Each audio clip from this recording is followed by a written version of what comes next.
we are on today's wedding industry special.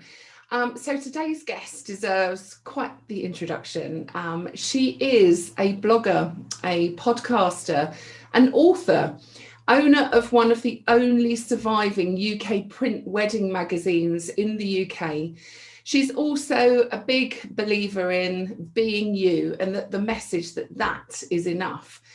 She is the face behind, well, she's the woman behind Rock and Roll Bride. It is the amazing Cat Williams. So welcome, Cat. Thank you for joining us. And how are you? I am great, thank you. I'm having a very good day. Very busy day, but a good day today. And looking very coordinated, loving all the pink, loving the background. It looks very you. Well, I'm nothing if not coordinated. I know my colours and they are pink and black. Yeah. So very on brand. Yes, well done you. So obviously today we're here to talk about your wedding and your lovely partner Gareth. I know you're celebrating an anniversary, aren't you? Is it this month that you've got anniversary? Or 12th of April, so we just had it. It was 13 years married and 19 years together. So we got married on our anniversary, so it's the same date. But yeah, 19 years I've been with him, which is like over half my life. That's such an achievement, isn't it? Especially today, because with all the strains and the pressures and stuff, that's quite a milestone. So I feel very lucky that I've managed to find him so early in life, really. Like, we met when I was 16, we started dating when I was 18, and we got married when I was 24. So I bashed that shit out. Good for you. And I know that you started off as his drink thief, didn't you? You stole his drink. How did you go from that point to sort of dating and what happened from there?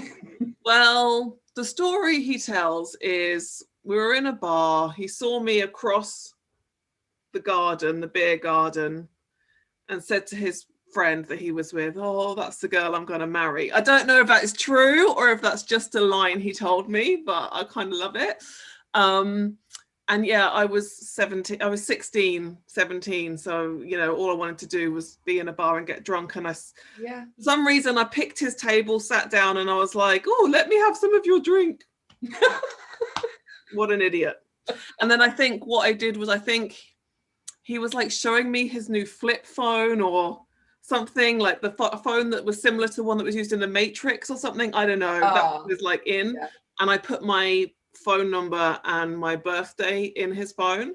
And then on my 18th birthday, or just before, he texted me and asked me out for a date. That's amazing. I'm surprised you knew how to work his phone. I'm terrible. If it's not my own phone, I'm like, I have no idea how to do that. Well, this was 2002, so phones were pretty simple back then. Yeah. Oh. Oh my God, what foresight though that you had. I mean, he's if that is true, I mean, it sounds like it's something out of a film, doesn't it? I know. You could literally make a film about you two meeting in your life. So he is always right. Annoyingly, he's always right. So there we go.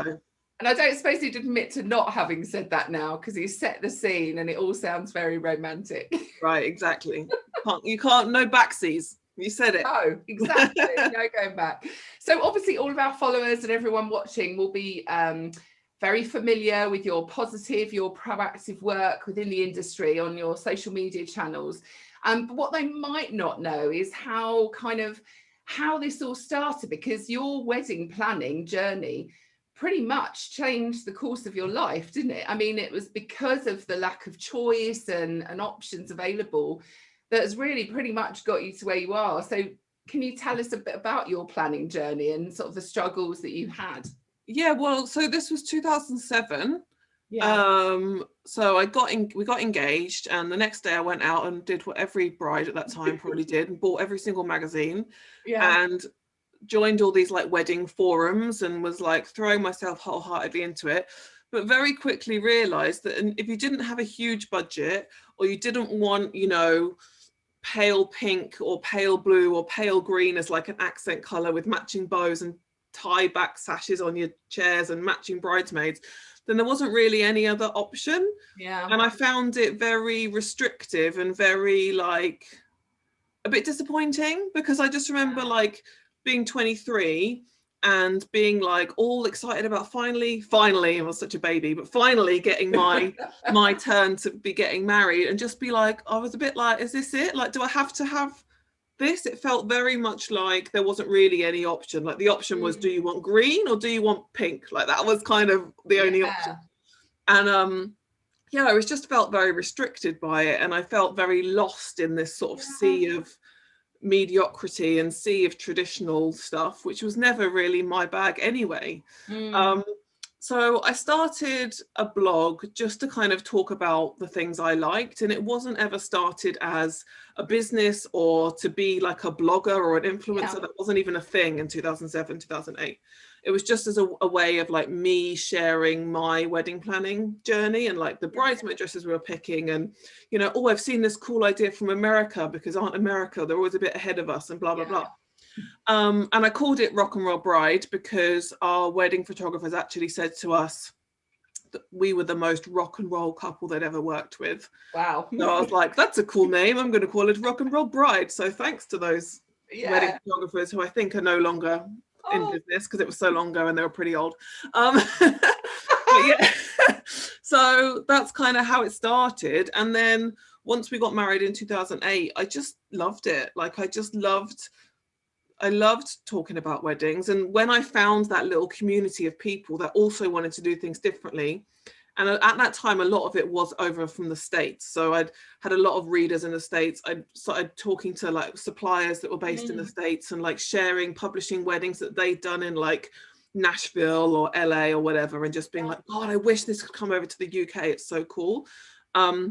I didn't just want to give that up after we got married. So I just kind of carried the blog on and just sharing cool wedding ideas that I saw from other parts of the world and putting them into like a UK setting.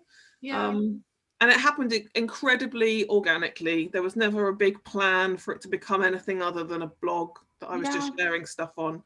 But over time, suppliers in the UK started finding it and like wanting to advertise on it, and it just kind of naturally grew from there. But it took a while. So I started the blog in 2007. I think I quit my job in 2010. So I was doing it for a long time as just like a hobby. Would you describe yourself, because I know obviously the ethos of Rock and Roll Bride is, you know, don't let the wedding industry define your day, let you define your day, and how it's not necessarily for those that are alternative or quirky. So that's very much the message. You just have to be who you are and actually stand true to that. But back when you were planning, would you have described yourself like that? Would you have said that you were particularly edgy, or how were you? What was your personality? Or did you just think, well, actually I'm a fairly regular person, but I'm just not inspired by what's on offer? And do you feel that you kind of slipped into that kind of a role, or have you always been that way, do you think? I mean, I would always have called myself like quite alternative. Like I was like a skater kid, and then I was an emo kid, and then I was like, you know, I was never popular at school. I wasn't into like the trendy cool stuff. These days I'll happily listen to Backstreet Boys and NSYNC and be like, yes, this is amazing. But back in the 90s I was like, oh my god, no, Nirvana or death. Like, I'm not interested in anything that's not edgy. So I was definitely an alternative, like, scene kid, I suppose. But then I think what I discovered through running the blog for a long time is that actually it wasn't just for people that wanted something crazy or gothic or jumping out of airplanes or cemeteries or anything nuts. It was just about giving people permission to be themselves, whatever that was. And I think that's why it's so popular, because it's niche. Like, if you know, it's niche in the fact that it's not traditional, but it's actually not so niche that it alienates a lot of people. It's just about being yourself, and we've always welcomed everybody. Yeah, absolutely. No, you very much do. I mean, I know obviously we're going to get on to some of the choices that you made, but obviously being a celebrant, independent celebrant, we're all about choice. And for us, that's pretty much our why as well, is actually because we didn't have that choice back then when I got married 10 years ago.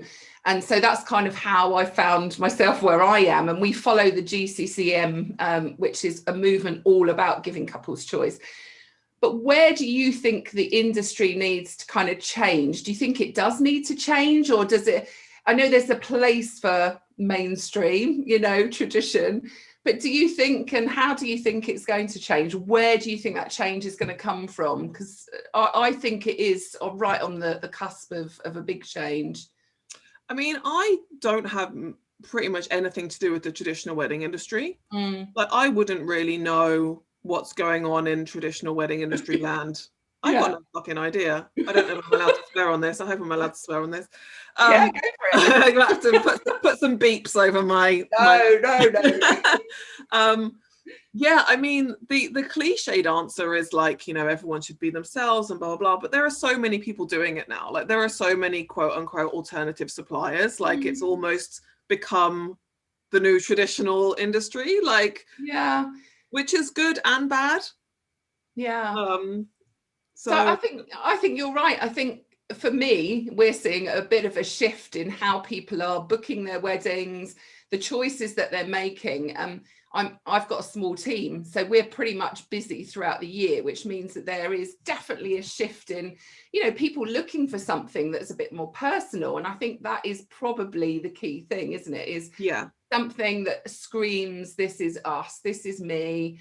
And actually having the freedom to browse online and having those things available, because like you say, some 10 years ago, or there just wasn't that. So I think it's good that there are, and they are becoming more available. So I think even people that want a quote unquote traditional wedding still want to feel like they're putting themselves into the day these days. Like, even if they want the big white cake and the horse-drawn carriage, they still all want their wedding to feel like them.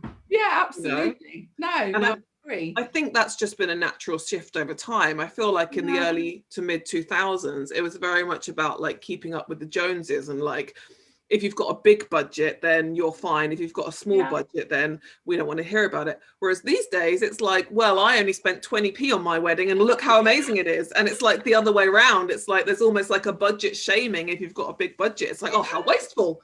I managed to make my dress out of something from a charity shop. And like, it's funny how trends change, I suppose. It is, isn't it? Yeah, I used to work in a wedding venue many moons ago, and I remember the average budget back then, and I think, crikey, can this get any higher? And it did for a while, but actually, like you say, now it's, weddings on a budget, people are cost conscious, they're making more informed choices and stuff like that. So it's definitely flipped around, which is and especially with obviously like COVID and everything, like people had to strip back or cancel or postpone, and it's made people like think, do I really care about spending all this money? Do I really need a big wedding at all? Like, and obviously that has impacted the wedding industry, and it will impact the wedding industry going forward. But honestly, I don't think that's a bad thing. I think times change, and it's our job as wedding professionals to move with those times and to still serve our clients in the best way, whatever they've got to spend or whatever kind of wedding they want. Absolutely. Yeah, I mean, micro weddings are seeing a huge surge now. Elopements were quite the thing. And of course, they are still very much so, but obviously micro weddings, because it's all about the people, really. It's not so much about the bells and whistles. It's about just having the people there that mean something to you. So, I mean, on that note, I have got some questions for you about your day. Do you feel like you, at the time, achieved your dream day? Because I know you had some challenges finding what you wanted, but in the end, did you feel like on your day you had what you wanted, or was there still a niggle there? No, I think on the day we had the best day Kat and Gareth in 2008 could have had, because there just wasn't the suppliers available or the ideas available. Like, there was no Rock and Roll Bride, so how would they have known all the options they could have had? Like, I think people might think that like I'm the one that has all this amazing vision. Like, no, it's my readers that are fucking cool. I just share their stuff and look good. Like, it's that they're the ones that have all the great ideas. But our day was wonderful. And I mean, the only thing I didn't like about it was my flowers. I thought they were really ugly. But apart from that, everything was great. I mean, I saw your dress. I mean, it's amazing. And I know that you did customize it, didn't you, for your 10-year anniversary. Do you were you happy with your dress at the time? Did you think, actually, this is kind of what I want? I mean, at the time, the fact that I had a black sash was very controversial. I was very out there. I mean, that the dress I wore was extremely 2008. Like I would never wear that dress now. Like it was strapless, it was shiny, it was ruffled, it had a sash. Like my style has evolved a lot since then. I would never wear that now. But I look back and I'm like, God bless, little 24-year-old Kat was exactly what she wanted, and that's fine. And I think there's a lot of pressure as well to people to have weddings that are timeless. I say fuck being timeless, pick something you love, because your wedding is like a time capsule of where you were at that point. And I look at those photos of Gareth and he's so skinny, and like I've got brown hair and I've got hardly any tattoos and I'm wearing a dress that I'd never pick now, but that's the beauty of it. It was like a marker in who we were in our relationship in 2008. Absolutely. I quite like looking back at my photos and thinking, I don't know if would I have chosen the same thing? Probably not with some of the things, but I think it's quite fun to look back. And it's like when you look at your parents or your grandparents' wedding photos, it's like, you know, look what was popular in the 80s, look what was popular in the 90s. It's lovely. That's what it's all about. Like, it doesn't matter being timeless, just pick stuff that you love. That says who you are. So would you have changed anything in particular about your day? So I'm just trying to get for our followers, you know, what you did and how you feel about it now. What would you change? What would you like if I was getting married now? What would I change? Yeah. If you were sort of doing it all again, same man, but just different. If he's lucky, if he plays out to have the same man. I mean, our wedding would be totally different now. You know, we got married in a church. Maybe we'd still do that. It meant a lot to my parents, so we probably would still do that. We got married and our reception venue was quite a big, grand sort of manor house type vibe, because the thought of having it anywhere else didn't even cross my tiny mind. We probably wouldn't pick a venue like that these days. I definitely wouldn't wear the same outfit. We had a black and white themed wedding, which now is like, I'm a rainbow queen, so it would be something really colourful. You know, my sisters were my bridesmaids. I had one other bridesmaid who I'm not really friends with now, so she probably wouldn't have been a bridesmaid, but we were best friends at the time, so it was, you know, what it was. But it would be completely different, but that doesn't mean that it was bad or we made the wrong choice. Not at all. No, I just think it's interesting, isn't it, thinking about what you did back then and how things are different now. So obviously we talked a bit about your dress, but what do you think were the highlights of your day back then? What were the sort of really special moments? Did you have that time to kind of step back and think, oh, this is lovely, and, you know, watching a wedding unfold? Did you kind of have any moments like that? This is 13 years ago, so you're testing my memory. I really liked getting ready in the morning. Like, everyone was there, my family was there. It was really nice feeling excited. I remember having a really lovely moment when everybody else left the house and it was just me and my dad. Just before we got into the car. Oh God. Oh, bless you. I know, your lovely dad.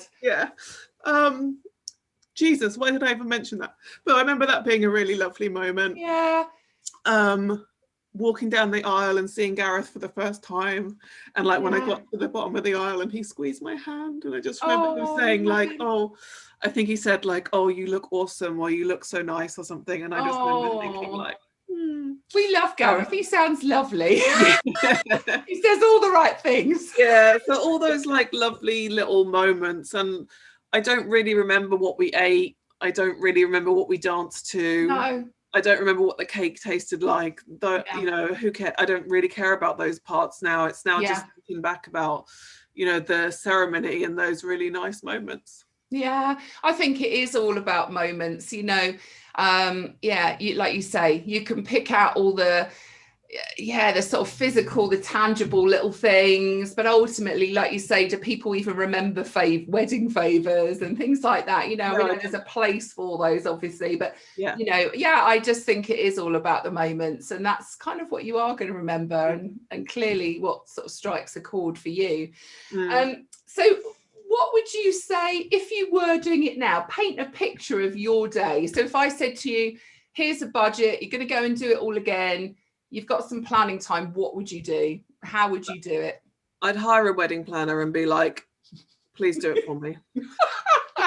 Honestly, I would literally I would get a big portion of my budget and give it to a wedding planner, because I'm busy now, and especially, I don't know if it counts because of what I do. It would feel a bit like work if I was planning it myself. So I suppose, I'm all about the outsourcing these days. So I'd get a wedding planner and get them to do it all. And I think that's an investment worth making for your sanity. Oh, for sure. Budget. What sort of venue? Because you said you had it in that sort of manor house kind of, beautiful setting. Would you go for something a bit more industrial, a bit more urban? Yeah, we probably have some sort of blank canvas type vibe, like whether it's a warehouse or a big studio or something that's like just empty, and like a big photo studio or something, and just bring in tables and probably plan it a lot like we plan our photo shoots, like put together a mood board of the vibe we wanted, the colors we want, and then just let the wedding planner do their thing, because that's Pinterest is our friend in that sense, isn't it? Right. Although it can be a bit of a foe with other things. I mean, we've got couples that get married in a theatre, which I think is amazing, having that real theatrical sort of moment. So venues that kind of appeal, I think is really key. And would you wear your dress that you customized, because it was beautiful, very rainbow and sort of very you now? Would you wear that?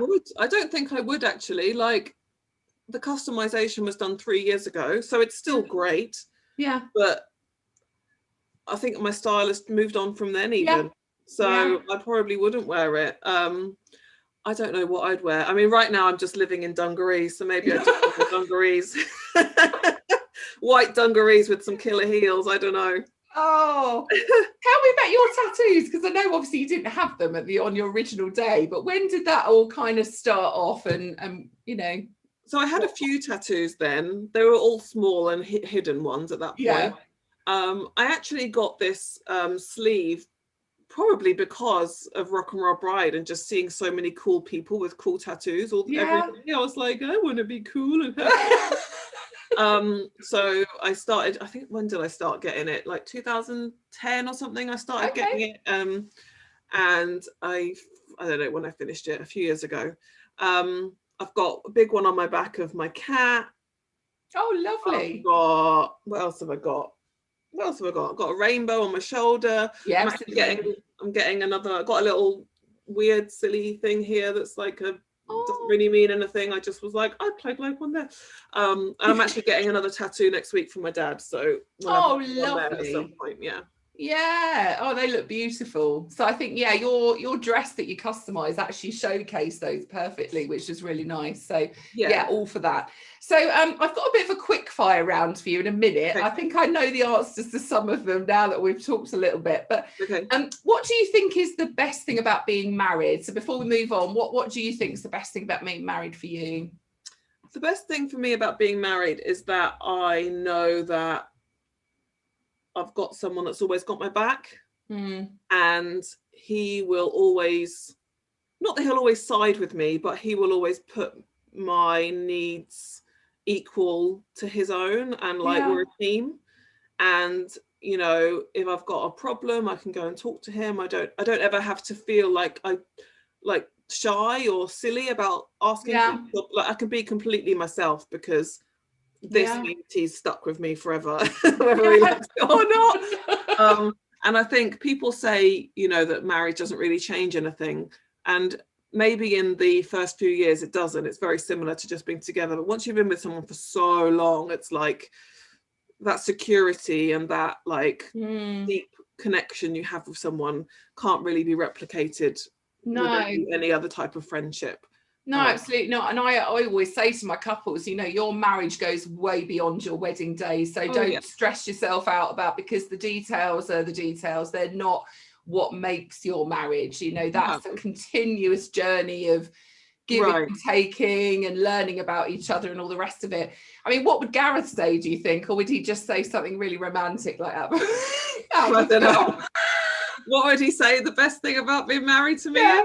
I don't know. He'd probably just roll his eyes and go, I don't know. Probably similar, he's got someone that's on his team no matter what. Maybe I should interview him, and then we'll kind of do a he said, she said. very camera shy. You'd be very lucky to get him on. Oh, have you got any advice then? So before we go on to this quick fire thing, any advice for our followers about getting married if they're on their wedding journey or just kind of fired things up again after COVID? So any advice about wedding planning at all?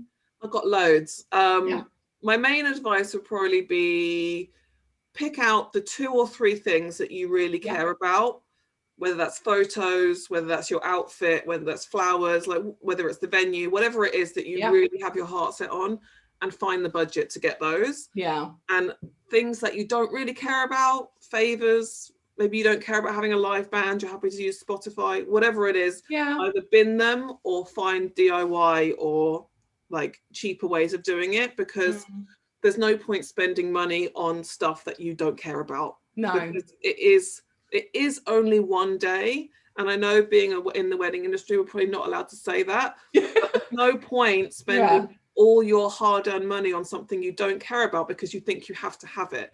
I think these days there really are no rules. You don't have to have anything. So if you don't want something, just don't have it. I think there's a lot of pressure sometimes, isn't there? We get couples that are, Auntie Vera wants us to do this and that, the other, I think if it means something to you, that's okay. But I think, when you look back, you just don't want that resentment that you've spent all your hard-earned cash to you on something. Right. And I think if Auntie Vera isn't contributing financially, then it doesn't matter what she thinks. Yeah. But if she is giving you money towards it, then maybe you want to consider her feelings. But if she's not, then her opinion doesn't matter. No, exactly. You're paying for her dinner, not the other way around. Exactly. That's the thing, isn't it? I agree. And I look back, like you said, you had a bridesmaid that's kind of, you probably wouldn't involve this time round, but we're the same. We look back through our photos. There's half the people that I used to work with that I don't really see anymore. The dynamics change. So actually, don't succumb to that pressure, I think. Just be true to what you want. And Okay, so I've got a bit of a quick fire. There's only a few here, so just kind of say what your preference is. I think I know the answer to some of these. So, pets at weddings, any thoughts? Yes or no? Obviously, yes. Obviously, yes. Obviously, the more the merrier. I've seen dogs, I've seen cats, I've seen rabbits, horses, goats. What have I not seen? I don't know. Well, more the merrier. Yeah, we've had llamas. Llamas, usual. Colour or monochrome wedding? I think I know the answer to this one. Well, I did monochrome, but now I would colour. Colour. Okie dokie. Bride speech or no bride speech? If you want to, go for it. Did you do that, or would you do that? I didn't, and I don't think I would have had the confidence to do it back then. But if I was getting married now, I probably would. Yeah, you'd be like, give me the microphone. Yeah, you're boring, Gareth. Stop, it's my turn. Yeah. Let me tell the story. Yeah. Fun or formal? Oh, fun. Fun, yeah. All the way. Yeah. Traditions or throw out the rule book? Again, I think I know the answer. But Do I have to answer this? It's a given. Yeah. What about ceremony sing-alongs? I know probably hymns maybe you had originally, but what about sing-alongs? We get lots of people that sing all sorts of songs during the ceremony. If that's your vibe, go for it. Yeah. I'm not. Yeah, okie dokie. Favours or no favours? I know we just touched on it then. Again, it's up to you. If you've got something particularly significant, maybe for your relationship or whatever, like, do it. Put the money in it and do it if it means a lot to you. But don't just give everyone a scratch card because you think you have to. Yeah, exactly. Because it all still mounts up, doesn't it? Ultimately, right, it adds up. 100 scratch cards is still 100 quid. Yeah, exactly. And then you'd be gutted if somebody won something and it was your wedding. Yeah, exactly. You need to take it back. Yeah. Second dress for your ceremony and then obviously for your reception. What are your thoughts on that? Yeah, I think I didn't even consider it because I could very barely find one wedding dress I liked. Yeah. But yeah, if you like more than one and you've got the budget, why on earth not? Yeah, why not indeed? Yeah. And my last question, would you or would you not renew your vows? Gareth and I were going to do it at 10 years, Yeah. and we decided not to because we couldn't be bothered. It just started feeling a bit too much like work trying to organise an event, and I don't really like event planning, actually. Hence why I said I'd hire a wedding planner if I was going to do it now. Maybe at 20 years. I think 20 years is more significant than where we're at now, but why not? It's an excuse to like have another party, isn't it? Oh, absolutely. Get people together, isn't it? Yeah. So before we close, obviously I know you're a very busy lady and we're very appreciative of your time today, but you've got loads going on. Talk to us about your book and anything else that you've got sort of coming up. What's happening? Well, the book came out in 2019, so it's quite old now, but it still sells. It's still relevant, and I think it's popular. Still the best bridal planning book you can get, especially if you want something off the beaten track and alternative. You can get that from our website if you want a signed copy, or you can buy it from Amazon or Waterstones or wherever you normally would buy a book. The magazine is our main focus these days. So it's a bi-monthly print magazine that comes out every other month, obviously. The next one goes on sale. Well, I don't know when this is going to go out, but it goes on sale at the end of April, sorry. End of April.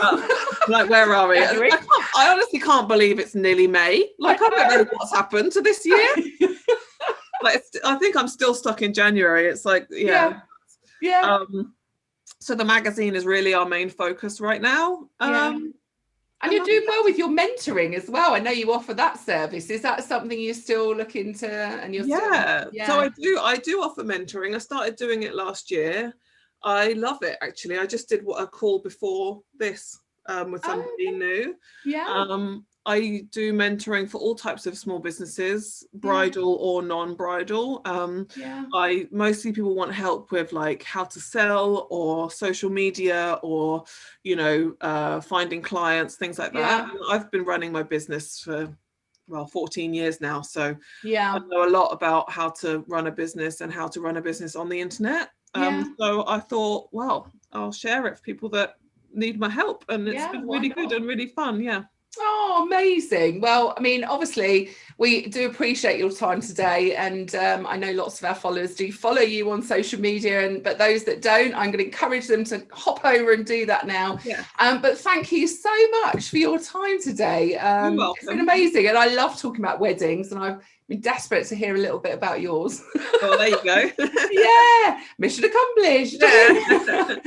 Oh, well, thank you so much, and we will speak to you very soon. Take care. Thank you, All right, Kat. Thanks. Bye.